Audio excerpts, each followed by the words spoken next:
Hello students, we were discussing about adaptation in different organisms.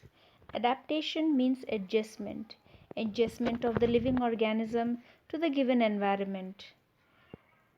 Living organisms, they develop special features or characteristics so that they can they can adjust themselves in the given environment and they can live successfully.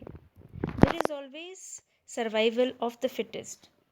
Now we will study how the penguins they are well adapted to their environment. First point is it has a white color and it it is not easily visible. It means it has a capacity of camouflage. It has thick skin that saves it from cold. At the same time, it has fat that is blubber that also save it from the cold. So the thick skin and the blubber acts as the insulator and conserves the body heat. So layer of fat is blubber. Then they huddle together. They generally live or stay together to keep themselves warm. So they live generally in group. You must have seen group of penguin living close by so that they can conserve the body heat. And at the same time they are good swimmers also, and they have got streamlined body means the body which is having broad middle portion and tapering end. They have got the webbed feet because they are good swimmer. They have got webbed feet. Because of the webbed feet they can swim easily.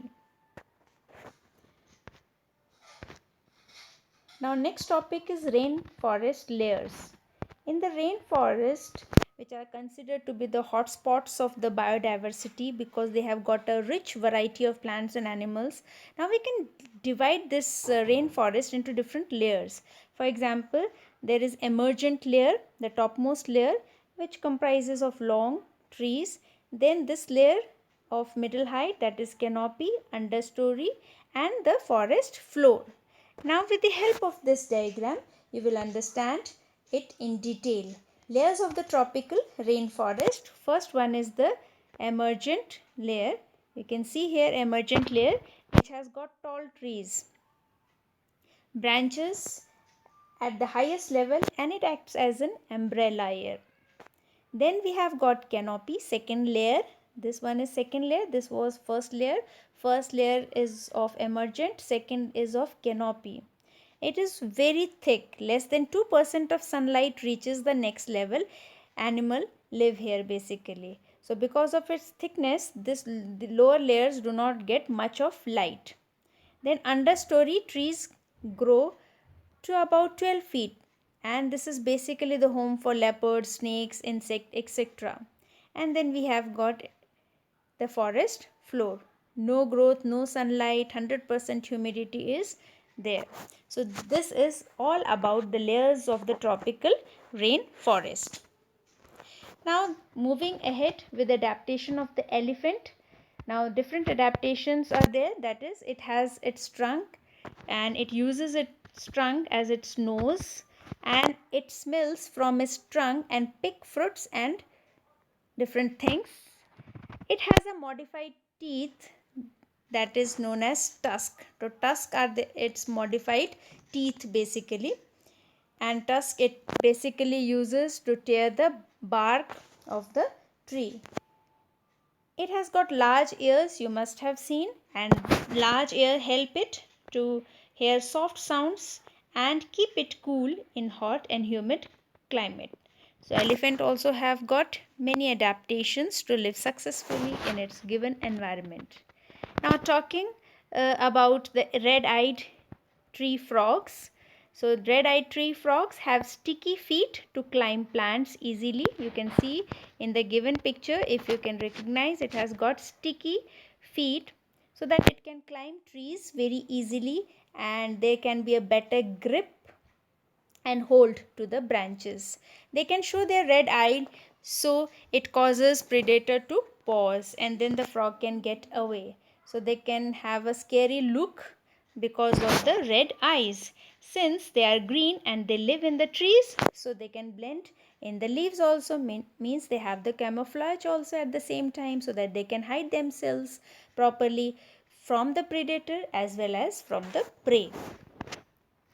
Now you are well aware of the adaptive features of camel. You have read in 6th class also. They have got long eyelashes so that they can save their eyes, delicate eyes, from the storms or windy air, etc. Then they have got ears, that is furry ears, because they want to get rid of the sand which gets inside their ears. Then they store fat in the hump, or the food in the hump, so that in the time of emergency they can utilize it. Then they have got thick skin, and that its color is also lighter, and they have got padded feet to walk easily on the sand. So that's why they are also known as sheep of the desert. Now this is also again the same slide showing the adaptation of the frog, red-eyed frog.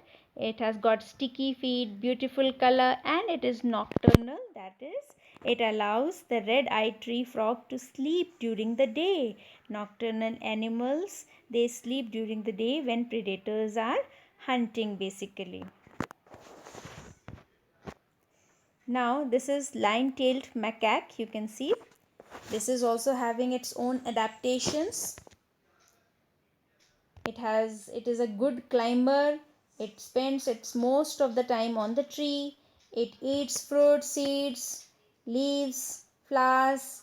It has got silver white mane, and it also eats insect in the bark of the tree. So many adaptations are there related to line-tailed macaque. So these are different animals with different adaptations.